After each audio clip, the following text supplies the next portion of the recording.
अहम खबर शामिल करें। आपको बताएं कि राइट साइजिंग पॉलिसी के तहत मुख्तलिफ डिवीजन को जम करने का मामला डिवीजन के इंसमाम से मुतालिक पार्लिमानी कायमा कमेटियां तहलील करा दी जाएं, जबकि वफाकी हुकूमत ने ताहल 3 डिवीजन को जम करने का फैसला किया है। इस मुतालिक तफसीलात क्या है, फाहद चौधरी से जानते हैं। फाहद, आगाह कीजिएगा।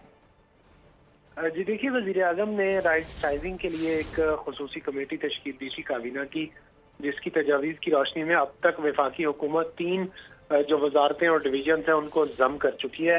उनमें सैफरान यानी सरहदें और रियासती उमूर को उमूर कश्मीर, जबकि नारकोटिक्स कंट्रोल को दाखिला, एविएशन को वजारत दिफा में जम किया गया था।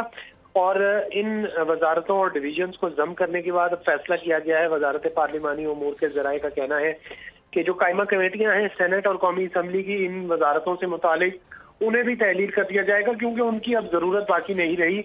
जिन वजारतों में इन्हें जम किया गया है उन वजारतों की कायमा कमेटियां इनके उमूर को भी देखेंगी।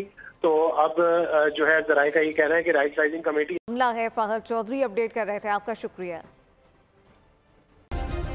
सब्सक्राइब करें और बेल दबाएं ताकि कोई खबर रह न जाए।